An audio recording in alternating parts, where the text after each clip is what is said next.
तो ये work done हम लोग डिफाइन कर रहे थे। वर्क डन का एक एक्सप्रेशन ये किया, integral integral of, speaker off कर लो, integral F dot D R from position vector r1 to position vector r2, और एक फॉर्मूला किया था एफ डॉट डेल्टा आर, या डेल्टा आर को डी भी लिख सकते हो simply, F dot D displacement vector. लेकिन ये एक्सप्रेशन यूज करना जब अप्लाइड फोर्स कांस्टेंट हो, if vector F will be constant, तब वर्क डन का ये फॉर्मूला यूज करोगे। और यदि अप्लाइड फोर्स वेरिएबल हो तो फिर ऐसे फाइंड करोगे।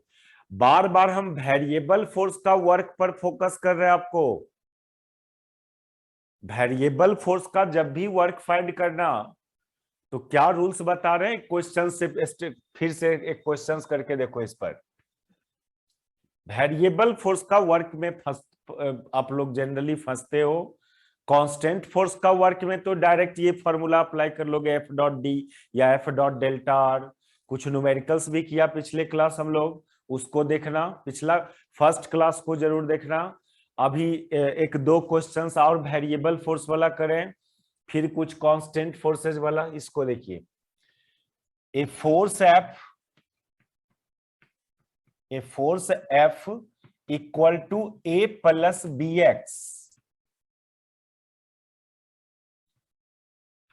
Acts on a particle. SC Verma का कोई नंबर, कोई क्वेश्चन है ये। Acts on a particle along positive direction of x axis,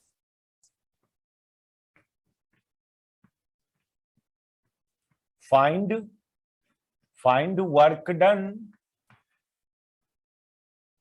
during a displacement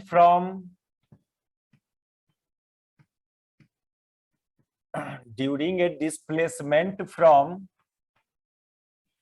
x बराबर 0 टू x बराबर d।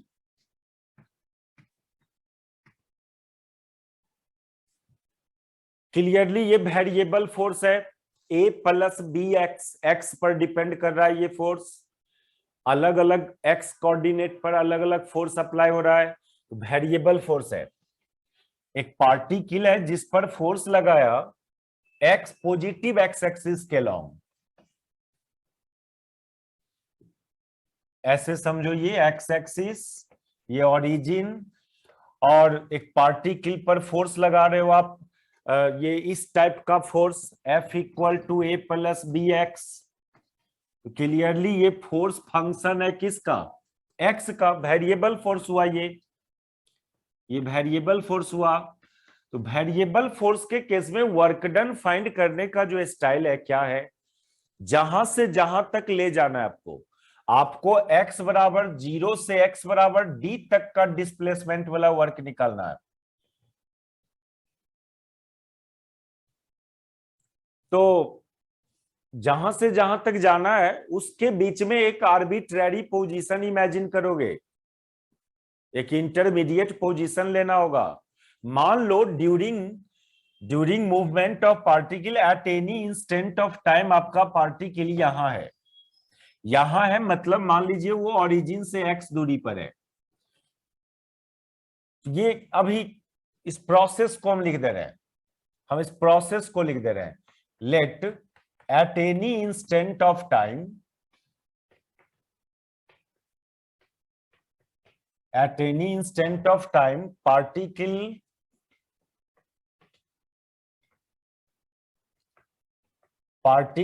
is at distance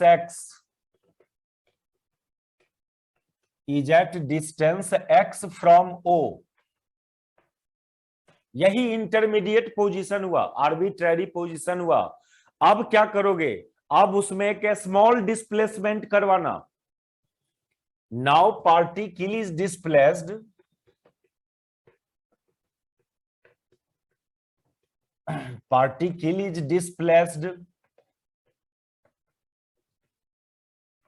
through a small displacement,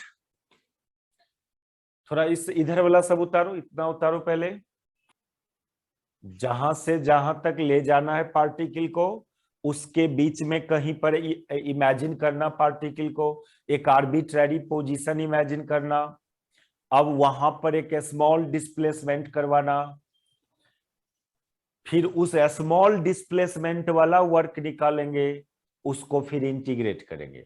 यही rules है to find work done by variable force.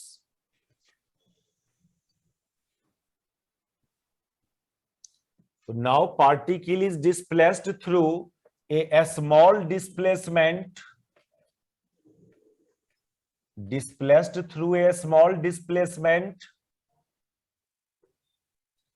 उस small displacement को vector dx से denote कीजिए, vector dx, displacement को अब ऐसे लिख देना डिस्प्लेसमेंट को सिर्फ dx, तो ये तो गलत हुआ ना, वेक्टर क्वांटिटी होता है ना डिस्प्लेसमेंट। चलो ठीक है, वन डायमेंशनल मोशन में वेक्टर का साइन नहीं भी लगाओगे तो चलेगा, लेकिन ये आदत नहीं रखिए आप, ऑलवेज डिस्प्लेसमेंट है तो वेक्टर का साइन दो। कहोगे काइनेमेटिक्स में तो आप ही बोला था यदि एक्स एक्सिस के अलोंग डिस्प्लेसमेंट हो तो सिर्फ डेल्टा एक्स लिखना, वेक्टर का साइन नहीं देना। लेकिन देखिए डॉट प्रोडक्ट करना है, क्रॉस प्रोडक्ट यदि करना है तो वेक्टर का साइन दो, आगे डॉट प्रोडक्ट होना है ना फोर्स के साथ इसका, इसलिए वेक्टर का साइन देके चलिए, ज्यादा अच्छा रहेगा। और एक जो मैथमेटिक्स का रूल है कि आप पार्टिकल का पोजीशन जिस वेरिएबल में लिया उसी वेरिएबल में डिस्प्लेसमेंट भी लेना। हम पार्टिकल का पोजीशन को एक्स वेरिएबल में ले रहे हैं तो इसमें जो डिस्प्लेसमेंट करवा रहे हैं वो भी एक्स के टर्म्स में, ये वो स्मॉल डिस्प्लेसमेंट वेक्टर है, वेक्टर dx, ये वो फोर्स लगाने के बाद हुआ है।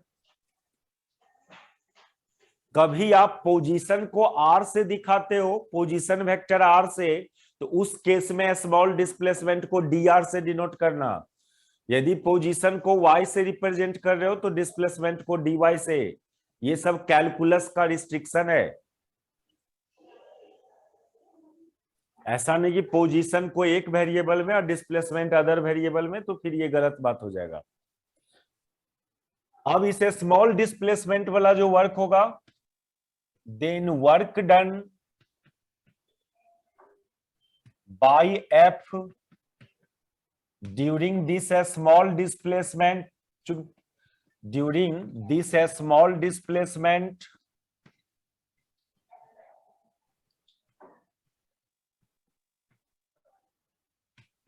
is dw equal to F dot dx, F dot dx। देखो पहले स्मॉल वर्क निकालेंगे, अब फिर इसको इंटीग्रेट करो फ्रॉम x बराबर 0 टू x बराबर d, इसलिए टोटल वर्क डन जो हो जाएगा इसी का इंटीग्रेशन। तो ऐसे फाइंड करना वेरिएबल फोर्स का वर्क को। अब इसका डॉट प्रोडक्ट तोड़ोगे, डॉट प्रोडक्ट तोड़ोगे तो क्या लिखें बताओ, बोलो। F डॉट dx को कैसे तोड़ें dot product,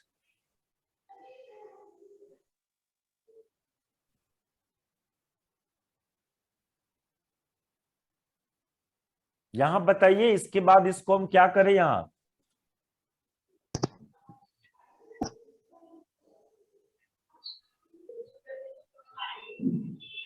sir upper limit और लोअर लिमिट पुट करना होगा उसमें। पहले डॉट प्रोडक्ट तोड़ने की बात कर रहे हैं, इसको क्या लिखा जाए।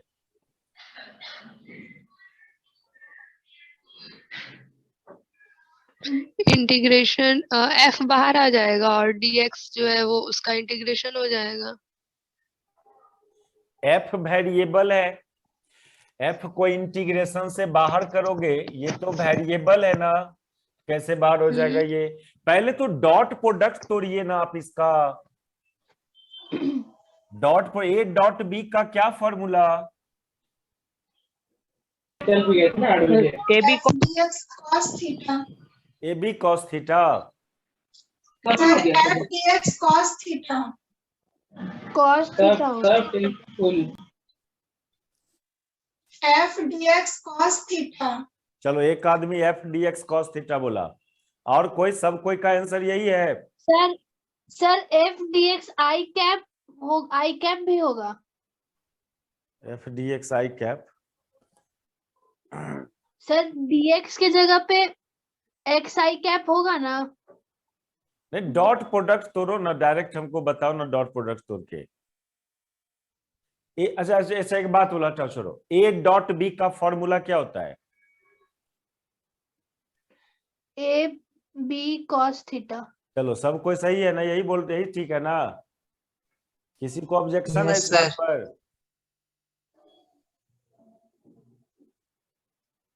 बोला ए बी कॉस थीटा ठीक है, ए डॉट बी बराबर ए बी कॉस थीटा ठीक है। हाँ सर सही है।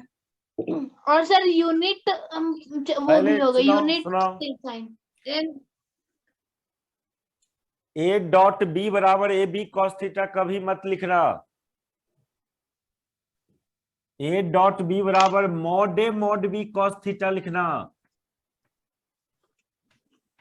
कहोगे सर वो तो वही ना होगा, मॉड ए मॉड बी मतलब ए बी कॉस थीटा नहीं, बहुत बात फर्क है यहाँ। ये जो ए डॉट बी बराबर direct A B cos theta लिख देते हो ना, अभी आपको पता चल जाएगा उसको लिखने से क्या गलती आपसे हो सकता है। जो कोई ए डॉट बी को ए बी कॉस थीटा लिख रहा है, उससे न्यूमेरिकल में कहां कहां गलती कर सकता है वो। ऑलवेज ए डॉट बी को mod A mod B cos theta समझना, ए बी कॉस थीटा मत समझना। देखो हम अभी वेरीफाई कर दे रहे हैं क्यों ऐसा बात बोल रहे हैं हम। अच्छा चलो, थीटा की जगह कितना, फोर्स भी उधर ही, डिस्प्लेसमेंट भी उधरे है, जीरो। तो दोनों के 0 बीच का degree. Angle 0 degree. Integration from 0 to D. देखो अब मॉड से हटाने जा रहे हैं हम लोग, मॉड एफ। मॉड एफ को एफ लिख लोगे, लेकिन मॉड डीएक्स को ना में एक बार मॉड रहने देना। कॉस 0 डिग्री तो 1 हो गया, कहोगे आप इसमें एफ में से मॉड हटा रहे हैं और डीएक्स में कह रहे हैं मॉड रहने दीजिए।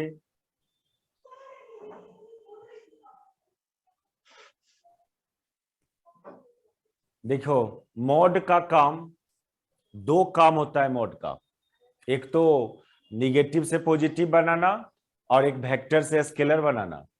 तो अभी हमारा ये मॉड क्या कर चुका, वेक्टर से स्केलर बना चुका है। यहां वेक्टर मॉड डीएक्स था, मॉड वेक्टर डीएक्स था, यहां से वेक्टर का साइन हटा दिए, यानी एक काम मॉडुलस कर दिया, वेक्टर से स्केलर बना दिया। फिर भी मॉड क्यों रहने दिए, कि कहीं यदि मॉडुलस के अंदर निगेटिव है तो उसको पॉजिटिव बनाना भी है उसको। तो यहां पर मॉडुलस के अंदर निगेटिव है कि पॉजिटिव है, यदि मॉड के अंदर चेंज नाम का बात आ रहा है तो थोड़ा सतर्क रहना। डीएक्स है, देखो डीएक्स का मतलब होता है चेंज इन एक्स, तो पहले चेक करेंगे कि वो चेंज इन एक्स का वैल्यू प्लस में है कि माइनस में है। कहोगे ये काम, ये सब काम फोर्स में क्यों नहीं किया? फोर्स यहां चेंज इन फोर्स तो नहीं था, डीएफ तो नहीं था, सिर्फ एफ था। तो यहां पर मॉडुलस का काम सिर्फ वेक्टर का साइन हटाना था, लेकिन यहां पर मॉडुलस के अंदर चेंज नाम का बात एग्जिस्ट कर रहा है। जहां चेंज आया तो वहां डर है निगेटिव पॉजिटिव होने का।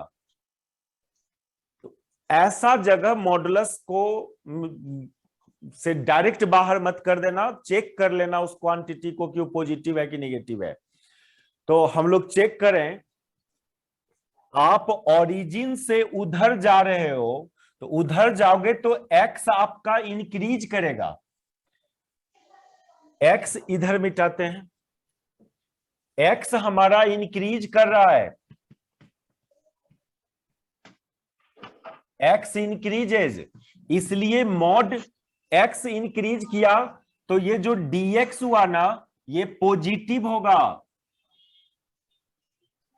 dx positive. क्या बोल रहे हैं? अरे पहले ये बात समझा ना, इस मॉड एफ में से मॉड हटा दिए लेकिन मॉड dx में मॉड रहने दिए, क्यों? ये समझ में आया कि नहीं?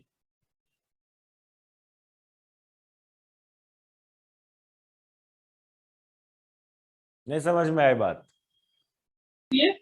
हाँ सर आ गया। किसी को फिर से ये बात समझना है, इसमें क्यों मॉड रहने दिए या इसमें से क्यों मॉड हटा लिए? मॉडुलस के अंदर चेंज नाम का बात हो ना, तो दोनों काम है, पॉजिटिव भी बनाना है उसको, वेक्टर का साइन भी हटाना है। तो एक बार ये वेक्टर का साइन हटा दिया, फिर भी मॉड रहने दिए क्योंकि अंदर में चेंज नाम का बात है, लेकिन यहां पर कोई चेंज नाम का बात नहीं था। यहां पर मॉडुलस का काम खाली वेक्टर से स्केलर बनाना था। अब इसको मॉडुलस से जो बाहर करेंगे dx को, तो पहले चेक करेंगे कि ये dx हमारा पॉजिटिव है कि निगेटिव है। अब dx पॉजिटिव है कि निगेटिव है, उसके लिए x को देखना होगा कि x इंक्रीज कर रहा है कि डिक्रीज कर रहा है। आप ओरिजिन से अवे जा रहे हो तो x इंक्रीज करेगा, x इंक्रीज करेगा तो dx पॉजिटिव होगा।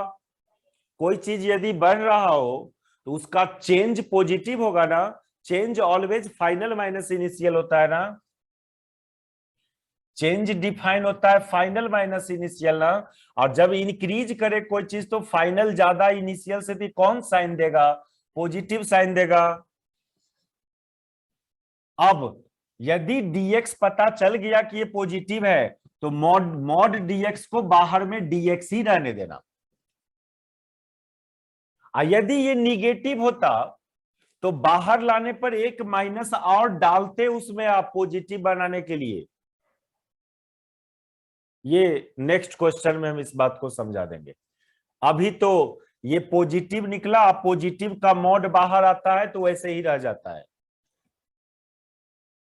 तो फाइनली ये क्वांटिटी हो गया आपका इंटीग्रल एफ dx, और इंटीग्रेट करना 0 to d।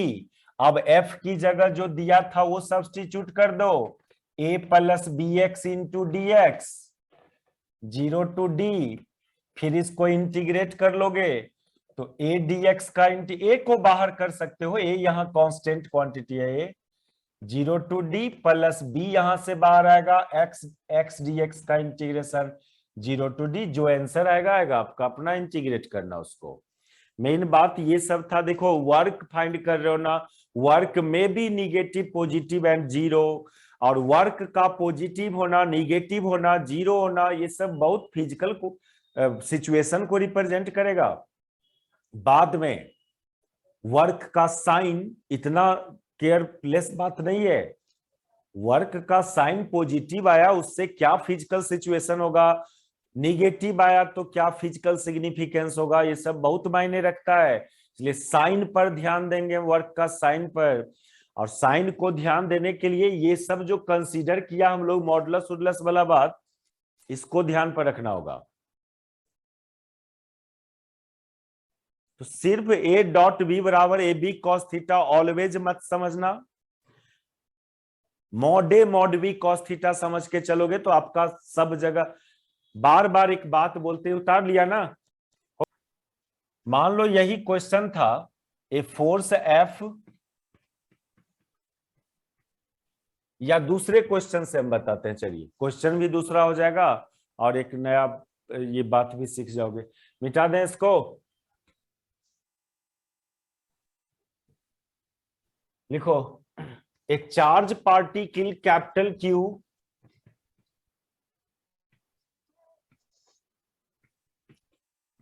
a charge particle capital Q is fixed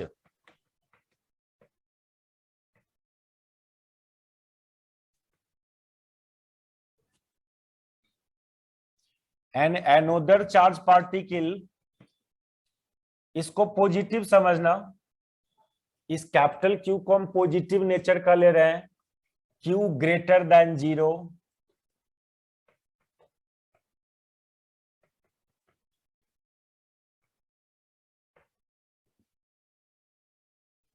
an another charge particle small q, और ये भी ग्रेटर देन 0 ले लो, यानी पॉजिटिव नेचर का चार्ज। अरे ऐसे मत कर देना कभी प्लस q, ये सब गलत रिप्रेजेंटेशन है। निगेटिव चार्ज को माइनस q, ये सब गलत रिप्रेजेंटेशन है। कोई सिंबॉलिक के पीछे प्लस माइनस मत लगा देना। पॉजिटिव चार्ज हो या निगेटिव चार्ज हो, सबको QA से करेंगे। अब ये पॉजिटिव है तो इसका वैल्यू में प्लस लगाओगे, यदि ये निगेटिव होता तो इसके वैल्यू में माइनस लगाओगे, ना कि सिंबॉलिक के पीछे प्लस माइनस लगा देना। तो an another charge particle small q is moved along a straight line, along x axis बोल दो, चलो along x axis from x बराबर a to x बराबर b, where a is greater than b, A is greater than B. Find work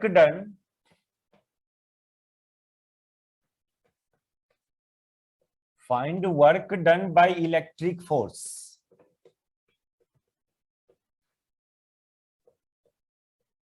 during this displacement.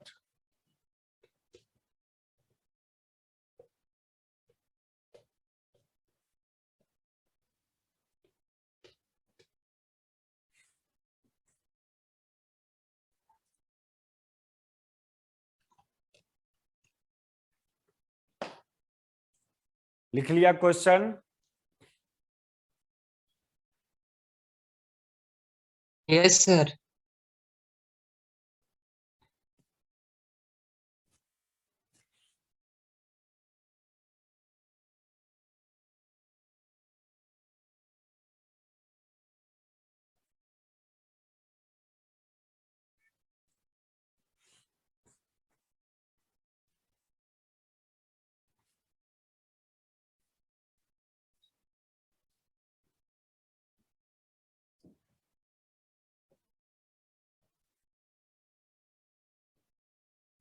देखिए ऐसा एक charge particle है capital Q, और एक एनोदर चार्ज को क्या किए हो, x बराबर a टू x बराबर b तक मूव करवा रहे हो। x बराबर a से x बराबर b पर ला रहे हो आप। a ग्रेटर बोला है b से, a is greater than b। Small q charge मतलब यहां से यहां आ रहे हो आप, a टू b, ये कैपिटल Q, ये मान लो ओरिजिन पर है। वहां पर लिख रहे थे ना कैपिटल Q के बारे में, लिख देना capital Q is fixed at origin, थोड़ा उसमें अटैच कर दो, capital Q is fixed at origin, at origin वो लिख देना। तो यहां से यहां तक स्मॉल q चार्ज को लाना है, यहां से यहां तक आपको। इसमें कितना वर्क होगा, कितना वर्क डन होगा बाय इलेक्ट्रिक फोर्स। तो इलेक्ट्रिक फोर्स भी वेरिएबल फोर्स होता है। अब देखो कैसे वर्क निकालते हैं इसका हम लोग। क्या बोला, जहां से जहां तक डिस्प्लेस्ड करवाना है उसके बीच में एक आर्बिट्रेरी पोजीशन इमेजिन करेंगे। तो मान लो at any instant of time आपका चार्ज पार्टिकल स्मॉल q, वो स्मॉल q चार्ज पार्टिकल मान लो यहां पर आ चुका है, यहां पर जब यहां से ले जा रहे थे तो यहां आ गया। इस पर फोर्स, ये चार्ज पार्टिकल इस चार्ज पार्टिकल पर फोर्स किधर लगाएगा, फोर्स तो इधर लगाएगा, क्योंकि दोनों पॉजिटिव है, दोनों पॉजिटिव है तो फोर्स इधर लगेगा। तो फिर कहोगे ये जा कैसे रहा है, हम लोग ले जा रहे हैं, एक्सटर्नल एजेंट, हम लोग उसको अपना फोर्स लगा के ले जा रहे हैं। तो डिस्प्लेसमेंट तो इधर होगा ना।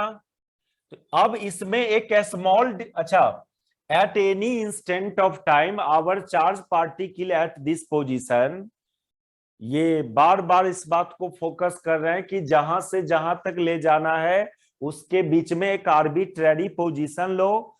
मान लो कि आपका चार्ज पार्टिकल यहां से x दूरी तक आ गया है। पोजीशन तो ओरिजिन से मेजर करेंगे आप, पोजीशन तो ऑलवेज ओरिजिन से मेजर करना। अब इसमें एक स्मॉल डिस्प्लेसमेंट करवाओगे, इधर ला रहे हो ना, तो डिस्प्लेसमेंट का डायरेक्शन तो इधर हो जाएगा, ये वेक्टर dx। ठीक है, वो रूल्स हम यूज किया, उस क्वेश्चन में सब रूल्स को लिख दिए थे।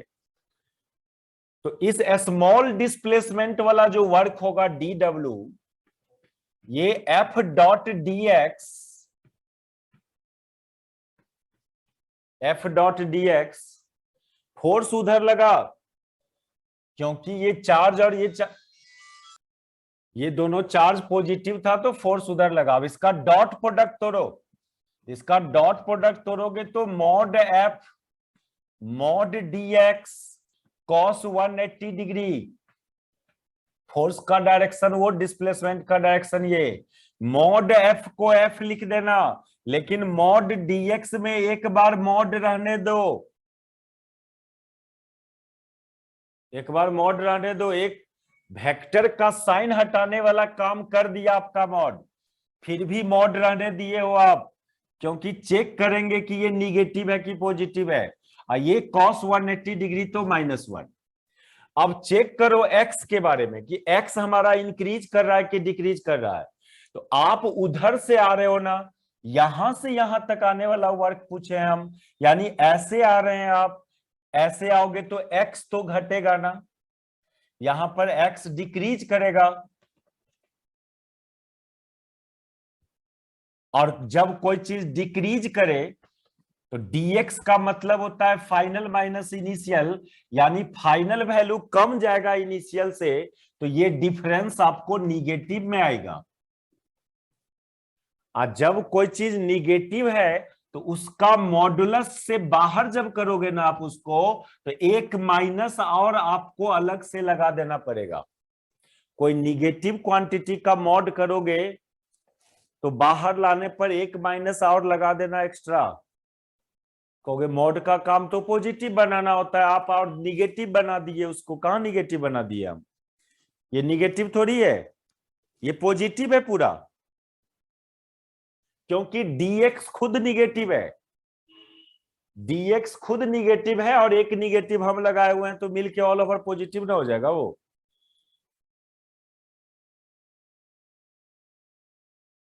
यहां समझ में आया सबको?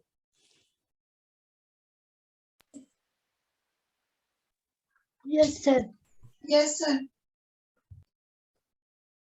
तो अब इस मॉडुलस को हम बाहर करने जाएंगे, तो यहां पर इस dx मॉड dx को माइनस dx लिखेंगे, और ये -1 तो पहले से है, यानी f dx। उतारो पहले इतना, थोड़ा इस बात को ख्याल रखना है। मॉडुलस को ये डॉट प्रोडक्ट जब करते हैं हम लोग, तो मॉडुलस को कैसे बाहर करेंगे, किसको डायरेक्ट, f को डायरेक्ट बाहर कर दिया, dx को डायरेक्ट बाहर नहीं किया।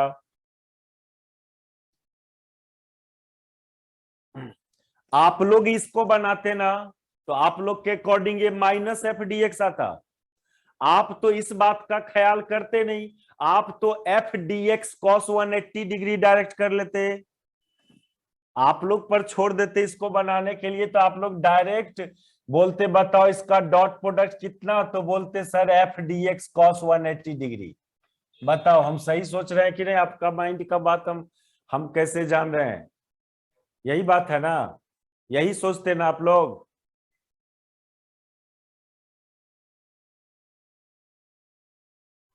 नहीं,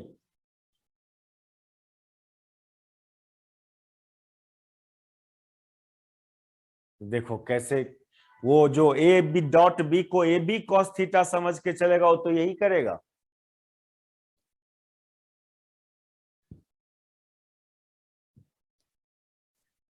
अब आप इसको इंटीग्रेट कर लो फ्रॉम x बराबर a टू x बराबर b, इसलिए टोटल वर्क डन, ये जो एफ डी एक्स आया, इसका इंटीग्रेशन फ्रॉम एक्स बराबर ए टू एक्स बराबर बी।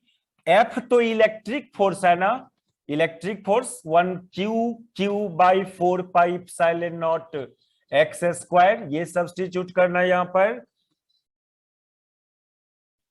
तो वर्क डन हो जाएगा Q/4πε0 कांस्टेंट है, बाहर आ जाएगा, ये 1/x² इंटू dx। अब जो इंटीग्रेशन आवे आपको, वो आपका काम है करना, हम यहीं पर छोड़ रहे हैं इसको, इंटीग्रेशन तो आप कर लोगे। तो अब बहुत हुआ, वेरिएबल फोर्स का वर्क कैसे फाइंड करना है, और साइन पर बहुत ध्यान देना। यहां जब भी स्मॉल वर्क फाइंड करना, तो डिस्प्लेसमेंट भी स्मॉल यूज करोगे, dr या dx या dy, तो वहां पर डॉट प्रोडक्ट आएगा फोर्स और डिस्प्लेसमेंट के बीच, तो उसको ए बी कॉस थीटा मत कभी समझना, mod A mod B cos theta समझ के चलना। और जो मॉड dx हो या मॉड dr हो या मॉड dy, उसको चेक करना कि वो पॉजिटिव है कि निगेटिव है। चलो अगला एक क्वेश्चन करो। An object of mass m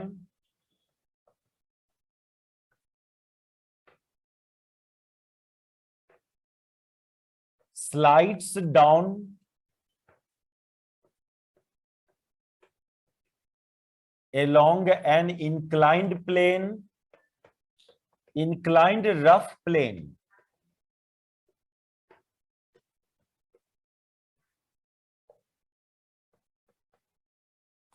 having coefficient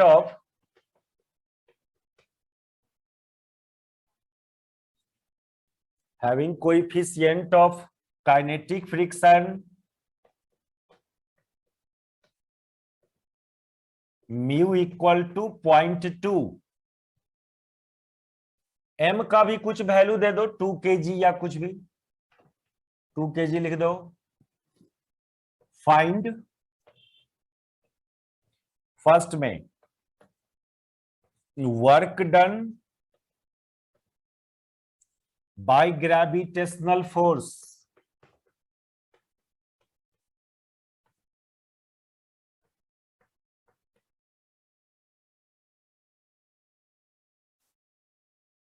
second में बाय फ्रिक्शन फोर्स,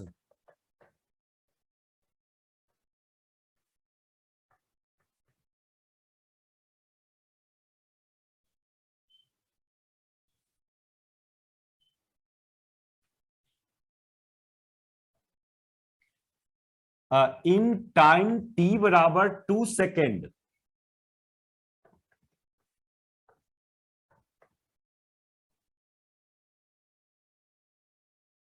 यहां पर ना स्लाइड्स जहां लिखा है वहां पर स्टार्ट्स स्लाइड्स लिख देना, starts slides down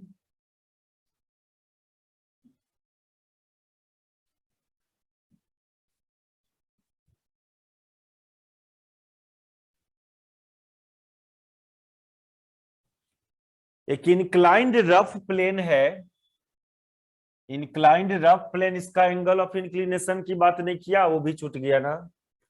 inclined rough plane having coefficient of friction इतना, अच्छा फिगर मान लो दिया हुआ है, चलो फिगर हम गिवन कर दे रहे हैं आपको। ये 30 डिग्री, ये रफ प्लेन है, एक बॉडी स्टार्ट किया स्लाइड करना, रेस्ट से स्टार्ट किया स्लाइड करना, तो 2 सेकेंड के बाद, 2 सेकेंड के बाद यहां से यहां तक मान लो आने में टाइम लगा उसको 2 सेकेंड। इस 2 सेकेंड में ये रफ सरफेस है, सरफेस रफ है,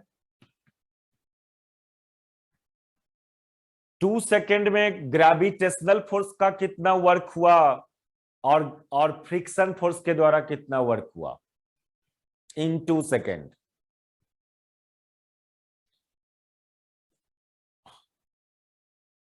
पहले तो किसी भी फोर्स का वर्क निकालना है तो फोर्स का वैल्यू चाहिए एंड डिस्प्लेसमेंट चाहिए। तो यहां टाइम दिया हुआ है, डिस्प्लेसमेंट नहीं दिया हुआ है आपको, तो ये डिस्प्लेसमेंट पहले फाइंड करना होगा। ये 2 सेकेंड में कितना डिस्प्लेस्ड हुआ आपका ऑब्जेक्ट वो फाइंड करना होगा, और इसका डिस्प्लेसमेंट फाइंड करने के लिए एक्सेलरेशन फाइंड करना होगा। इस बॉडी का इस इंक्लाइंड रफ प्लेन पर एक्सेलरेशन फाइंड करना होगा। तो या तो डायरेक्ट यूज कर लें हम एक्सेलरेशन का फॉर्मूला को। आपको फ्रिक्शन चैप्टर में हम बताया था कि यदि कोई बॉडी रफ सरफेस पर स्लाइड करे, उस समय बॉडी पर gravitational force, friction force and normal force only act कर रहा हो। ये 3 force only, gravitational, friction and normal, ये 3 फोर्स लगेगा तो बॉडी का एक्सेलरेशन होता है कितना, जी sine theta minus mu G cos theta. ये चीज लॉज ऑफ मोशन में इसको डिराइव किया था। यदि कोई बॉडी रफ इंक्लाइंड सरफेस पर स्लाइड करे डाउन अलोंग द प्लेन, और ओनली उस पर ग्रेविटेशनल, नॉर्मल एंड फ्रिक्शन लगे, तो उसका एक्सेलरेशन इतना होता है। तो फिर से इसको सॉल्व नहीं करने जाना, इसको यूज करना है, इस सब रिलेशन को डायरेक्ट। तो एक्सेलरेशन आ जाएगा, जी का वैल्यू 10 लेके काम कर लो, theta 30 degree, sine 30 degree 1/2 minus mu का वैल्यू 0.2 जी 10 कॉस 30 डिग्री √3, जो भी हो। ये थोड़ा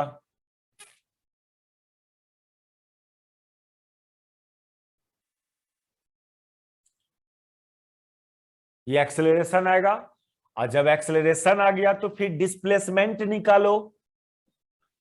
2 सेकेंड में कितना डिस्प्लेस्ड हुआ ऑब्जेक्ट, तो ये फॉर्मूला अप्लाई कर दो ना, x बराबर ut plus half at²।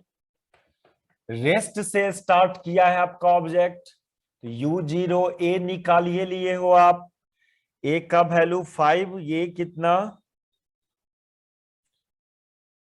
5 minus √3,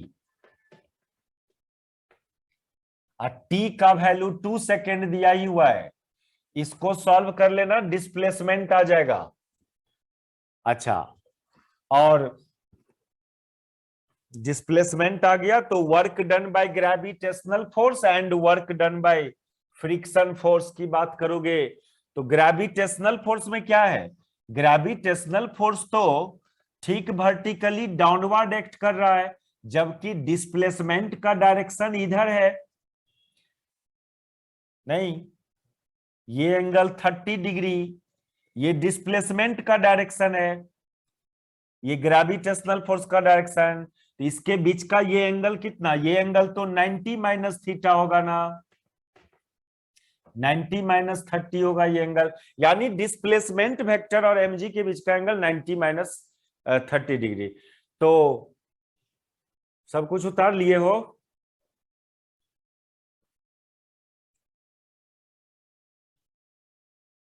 gravitational force का वर्क फाइंड करना है, तो डिस्प्लेसमेंट निकाल लिए। अब क्या चाहिए, दोनों के बीच का एंगल चाहिए, फोर्स और डिस्प्लेसमेंट के बीच का एंगल।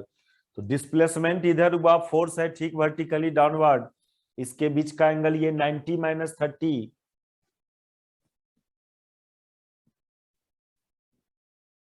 तो work done by gravitational force यानी वर्क डन बाय mg, ये हो जाएगा mg vector mg dot vector x, या mg x cos 90 माइनस 30 यानी 60 डिग्री,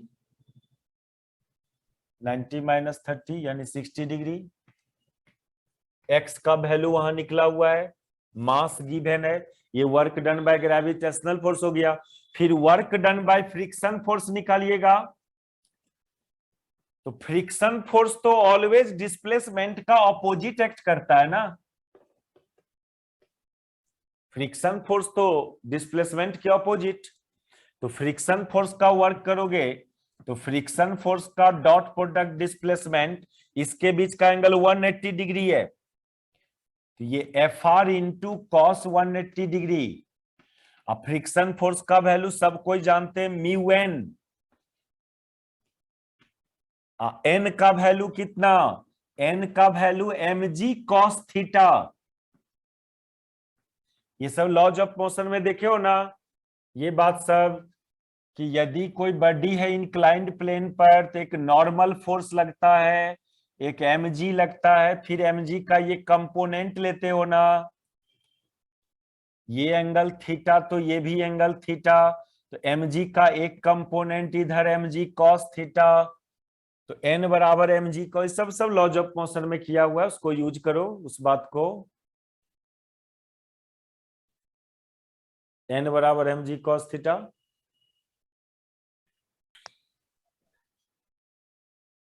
तो ये work done by friction force भी आ जाएगा, इनटू x भी था। चलो अगला एक क्वेश्चंस देखो और तब वर्क को स्टॉप करें, फिर न्यू टॉपिक में जाएंगे।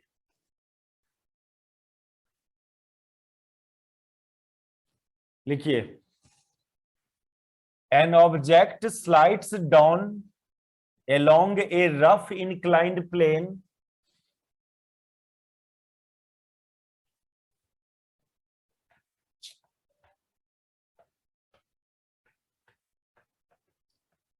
an object slides down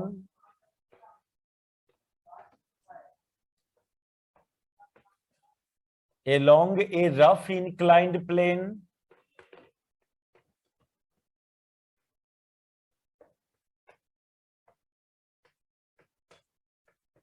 with constant speed.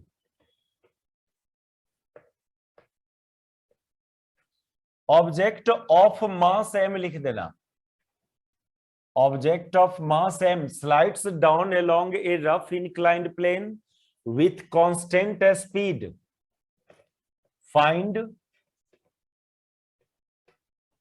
work done by friction force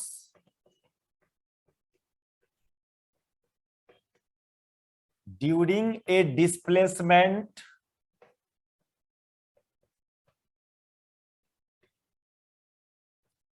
(2 meter along the incline, या during a displacement d लिख दो, d यू मीटर या सेंटीमीटर, जो भी d मीटर ही लिख दो, along incline।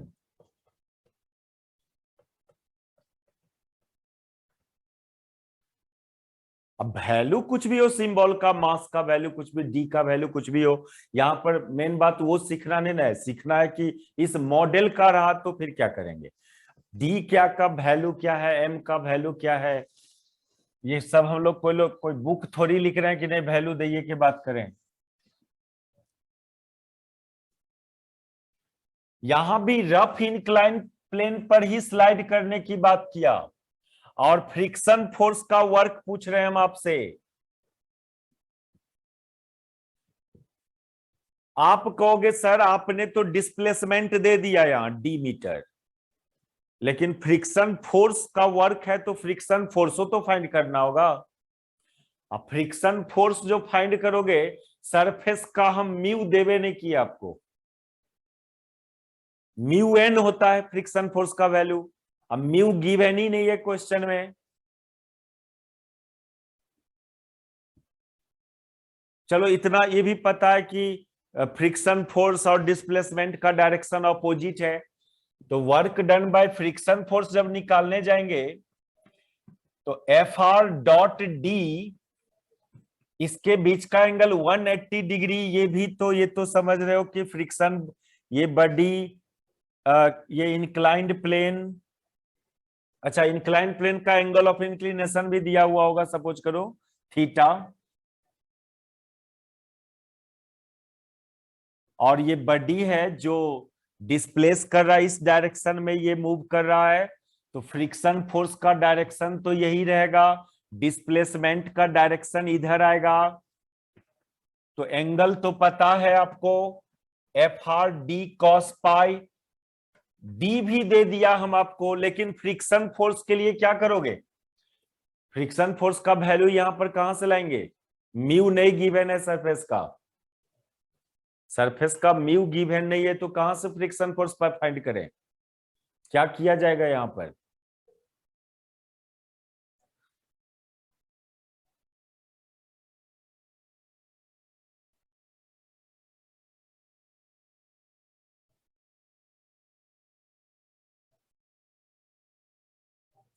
कुछ बोलोगे कोई? अरे किसी भी फोर्स का वर्क निकालना है, क्या क्या चाहिए आपको? डिस्प्लेसमेंट चाहिए और उस फोर्स का मैग्नीट्यूड चाहिए और डायरेक्शन चाहिए। क्या?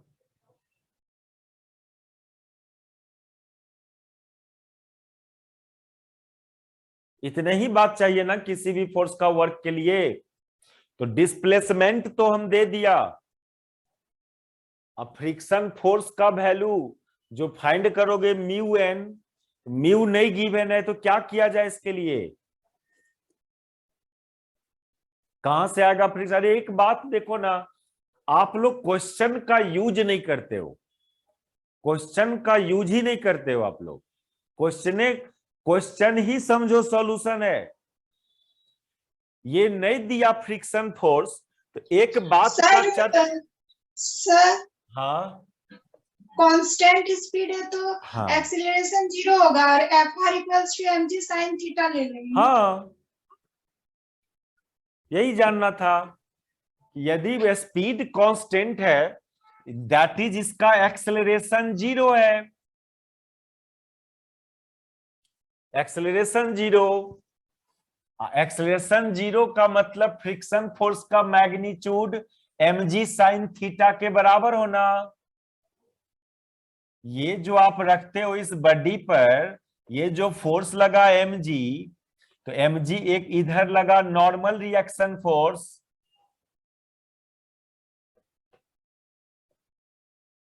ये एंगल थीटा, तो mg का एक कंपोनेंट इधर mg cos थीटा, एक कंपोनेंट mg का प्लेन के लॉन्ग होता है mg sin थीटा, इधर फ्रिक्शन फोर्स है और इसका एक्सेलरेशन है इस दिशा में 0। तो एक्सेलरेशन 0 है मतलब ये फोर्स और ये फोर्स बराबर होगा। नहीं समझा सब कोई? ये बात समझ में आया ना? सिंस एक्सेलरेशन 0 इसीलिए फ्रिक्शन फोर्स बराबर होगा किसका? mg sin थीटा का। अब यहां पर रख दो इसको, तो work done by friction force आ जाएगा mg sin theta d, cos pi -1 होता है तो माइनस को पहले लिख दो। ये जरूरी थोड़ी है कि फ्रिक्शन फोर्स का वैल्यू निकालना है तो ऑलवेज म्यू चाहिए आपको। यहां म्यू का क्या जरूरत था फ्रिक्शन फोर्स का वैल्यू के लिए? तो ये तो वर्क डन की बात किया हम लोग, कुछ न्यूमेरिकल सब किया। अब अदर कहीं भी कोई क्वेश्चन वर्क डन फाइंड करने वाला देखना ट्राई करके आप। हम लोग न्यू टॉपिक स्टार्ट करें इसमें, वो टॉपिक स्टार्ट करेंगे, मिटा दें इसको। सर 2 मिनट रुक जाइए। हो गया ना?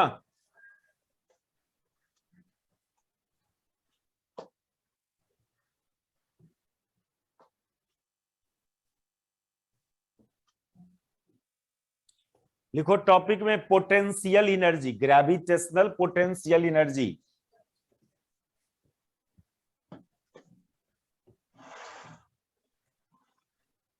Gravitational potential energy.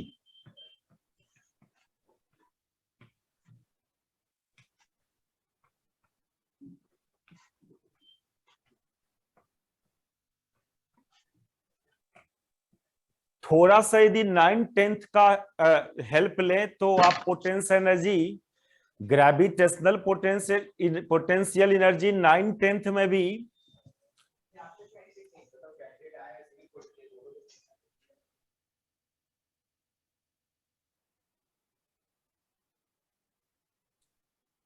Gravitational potential energy 9/10 में ऐसे सुनते थे कि कोई ऑब्जेक्ट m मास का ऑब्जेक्ट को h हाइट ऊपर ले जाएंगे तो उस बॉडी का पोटेंशियल एनर्जी mgh होगा। यदि कोई बॉडी अर्थ सरफेस से h हाइट ऊपर है, m मास का बॉडी, तो इसका यहां पर का पोटेंशियल एनर्जी आप u से डिनोट करते थे इसको mgh। ये गलत बात है। mgh उस बॉडी का यहां पर का पोटेंशियल एनर्जी नहीं है, ऐसे नहीं बोलना चाहिए। इस क्वांटिटी mgh को बोलना चाहिए। अब यहां पर दो पॉइंट का नाम दे दो, इस पॉइंट का नाम ए, इस पॉइंट का नाम बी। तो mgh को क्या क्या रीड करोगे आप? एक तो बोलना इसको potential energy of object at B with respect to A, ये रीड करना। Simply potential energy at B मत बोलना इसको कि यहां पर है तो यहां का पोटेंशियल एनर्जी mgh नहीं, यहां का पोटेंशियल एनर्जी mgh नहीं हुआ। ये mgh यहां और यहां का हुआ विथ रिस्पेक्ट टू अर्थ बोलना। एक बात बताओ, ये अर्थ सरफेस है और एक टेबल भी डाल दिया हम। अर्थ सरफेस से हाइट h है इस ऑब्जेक्ट का, लेकिन टेबल से इसका हाइट h डैश है। इस बॉडी का टेबल के रिस्पेक्ट में बात करोगे तो इसका पोटेंशियल एनर्जी mgh डैश।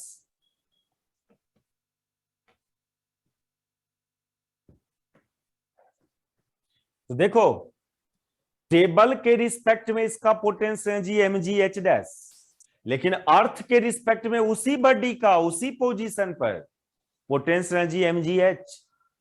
तो ये तो क्लियरली दिख रहा है कि जब पोटेंशियल एनर्जी डिफाइन करना तो किसी न किसी के रिस्पेक्ट में डिफाइन होता है। वो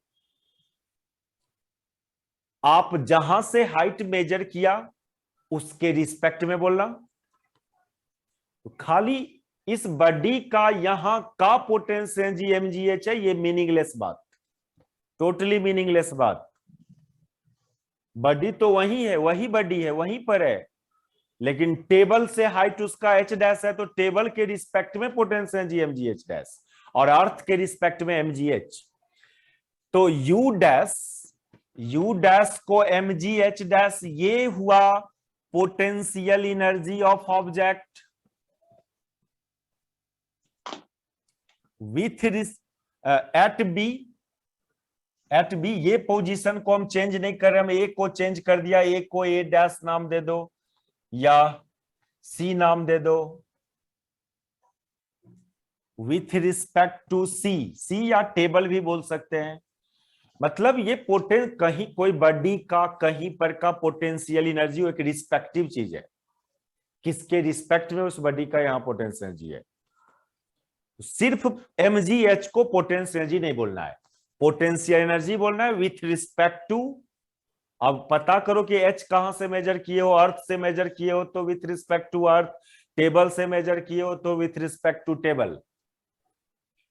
एक और नोमेनक्लेचर इसका सुनो, ये एक नोमेनक्लेचर तो ये हुआ कि potential energy at B with respect to A, ऐसे रीड करना, ऐसे रीड मत करना पोटेंशियल एनर्जी एट बी, ऐसे कभी मत बोलना।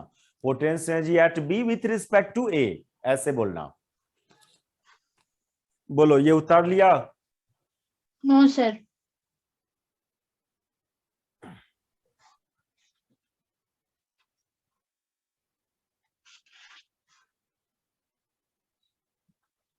हो गया सर। अच्छा, एक नोमेनक्लेचर और सुनो इसके बारे में। This quantity can also say that potential energy difference between B and A, यानी इस क्वांटिटी को यूबी माइनस यूए लिखोगे।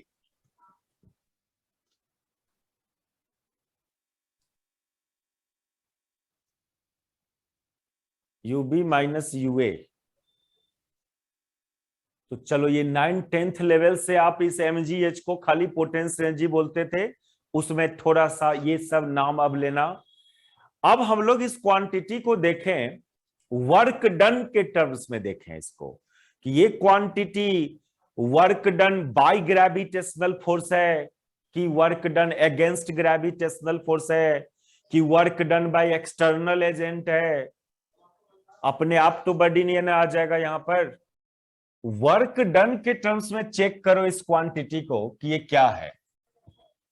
आप ए टू बी ले जा रहे हो ऑब्जेक्ट को, ए टू बी, तो यहां पर दो फोर्स लग रहा है, एक आपका वाला फोर्स लग रहा है, ग्रेविटेशनल फोर्स लग रहा है, और ले जा रहे हो slowly from A to B.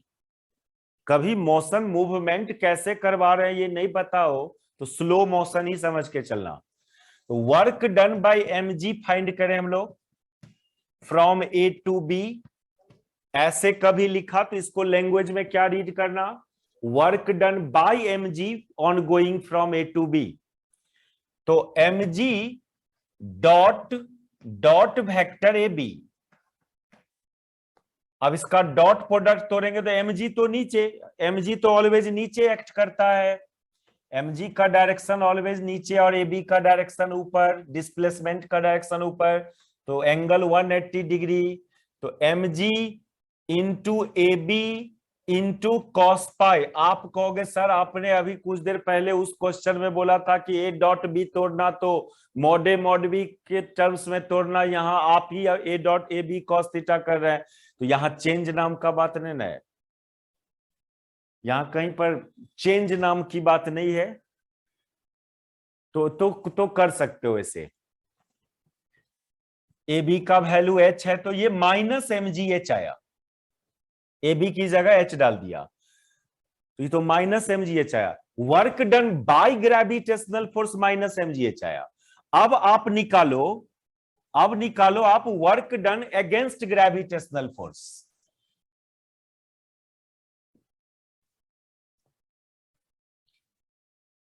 अब हम लोग फाइंड करें work done by minus mg। ये सब सिंबल का मीनिंग थोड़ा समझना। mg के पीछे माइनस लगा दिया, इसको रीड करना work done against gravitational force, ये रीड करना, इसको रीड करना है लैंग्वेज में work done against gravitational force.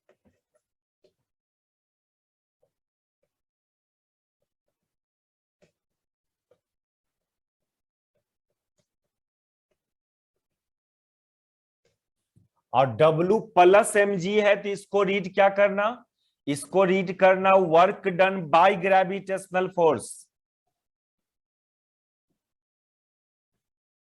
Numerical में ना यही सब कंफ्यूजन करवाएगा, कभी वर्क डन बाय ग्रेविटेशनल पूछेगा, कभी वर्क डन अगेंस्ट ग्रेविटेशनल पूछेगा, कभी work done by external agent पूछेगा।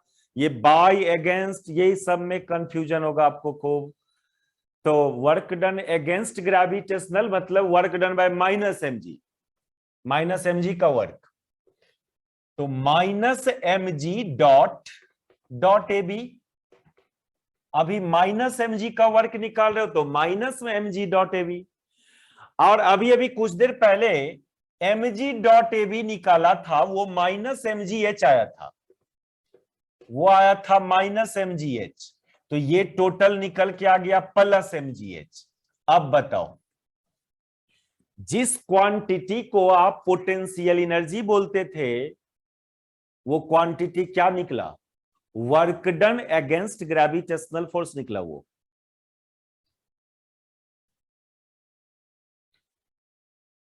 तो इधर मिटाते हैं हम, मिटा दें इधर। तो लास्टली अब हम ये एक बात करके और बाहर निकले इस चीज से कि 10 जिस क्वांटिटी को mgh बोला था, इस क्वांटिटी का एक नाम तो हमने लिया क्या, एक नाम तो हमने लिया potential energy of object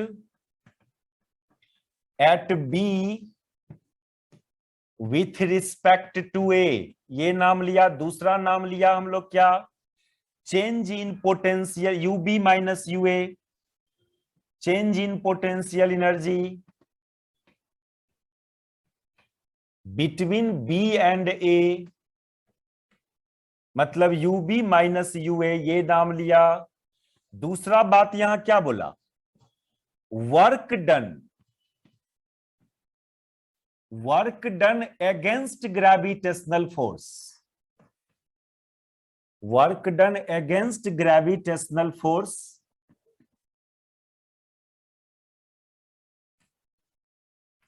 against gravitational मतलब क्या, माइनस mg का वर्क प्लस mg का work, work done by gravitational कहलाएगा, माइनस mg का work done against gravitational force कहलाएगा।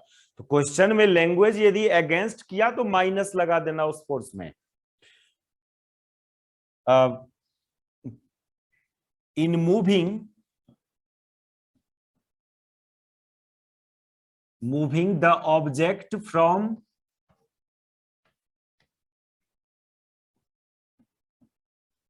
A to B,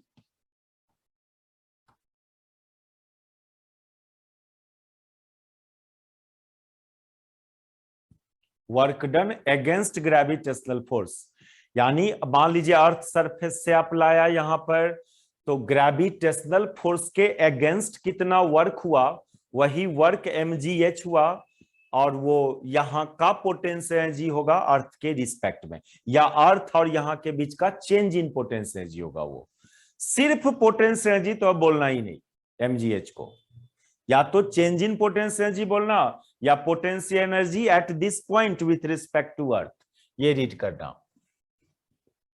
अब सुनो, हम लोग भी फोर्स लगाया था, हम लोग वाला फोर्स का नाम देते हैं एक्सटर्नल फोर्स, और हम लोग वाला फोर्स का वर्क को work done by external agent. तो वो फोर्स का वर्क क्या होगा, हम लोग वाला फोर्स का वर्क क्या होगा? जब आप बॉडी को अर्थ सरफेस से ला रहे थे तो उस समय दो फोर्स लग रहा था, एक ग्रेविटेशनल और एक एक्सटर्नल फोर्स लग रहा था। तो हम लोग अपना वाला फोर्स का वर्क डन की बात करें, work done by external force. तो एक्सटर्नल फोर्स जब आप बॉडी को लाते हो तो mg तो नीचे एक्ट कर रहा था, लेकिन एक्सटर्नल फोर्स तो ऊपर लग रहा था ना। एक्सटर्नल फोर्स का डायरेक्शन डिस्प्लेसमेंट के डायरेक्शन में था, तो एक्सटर्नल फोर्स का वर्क। और यदि स्लोली ला रहे हैं तो एक बात, body moves slowly,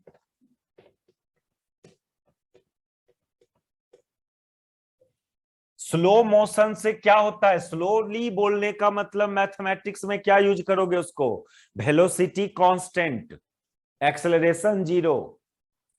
slow motion मतलब वेलोसिटी कांस्टेंट, एक्सेलरेशन जीरो। और जब एक्सेलरेशन जीरो हुआ तो क्लियरली ये एक्सटर्नल फोर्स का मैग्नीट्यूड, या ऐसे बोलो ना, external force plus gravitational force बराबर जीरो, रिजल्टेंट फोर्स बराबर mass into acceleration, Newton second law, resultant force बराबर मास इनटू एक्सेलरेशन जीरो। यानी external force equal to minus mg, external force equal to minus mg। इसका मतलब work done by external force जो होगा वो work done by minus mg के बराबर। Work done by external agent is equal to work done against gravitational. External वाले में bye बोलेंगे क्योंकि इसके पीछे प्लस साइन है, यहां पर ग्रेविटेशनल वाले के पीछे माइनस साइन है तो अगेंस्ट बोलेंगे। तो रीड ऐसे करो आप लैंग्वेज में कि 10 work done by external agent, work done by external agent will be equal to work done against gravitational force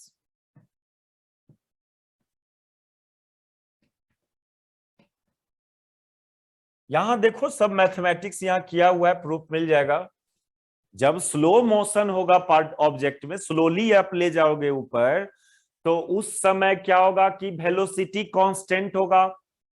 slow motion में वेलोसिटी कांस्टेंट लोगे, एक्सेलरेशन जीरो, तो इस बॉडी पर रिजल्टेंट फोर्स निकालिएगा, तो ये दोनों फोर्स का सम करोगे, Newton second law, resultant force बराबर मास इनटू एक्सलेशन, एक्सलेशन 0 है, तो एक्सटर्नल फोर्स आया माइनस mg के बराबर, यानी एक्सटर्नल फोर्स का वर्क और माइनस mg का वर्क सेम होगा, will be equal to work done against gravitational force. और ये किसके बराबर होता था? Change in potential energy, work done by minus mg को ub माइनस ua लिखा था ना, यानी चेंज इन पोटेंशियल एनर्जी। तो लैंग्वेज में बात करें तो इसको क्या बोलेंगे? Change in potential energy. Change में हमेशा फाइनल माइनस इनिशियल समझना, final potential energy minus initial. अरे वहां पर a टू b, तो b फाइनल था, a इनिशियल था, तो ub माइनस ua लिखा था ना। चेंज जब भी बोले तो फाइनल माइनस इनिशियल समझना है।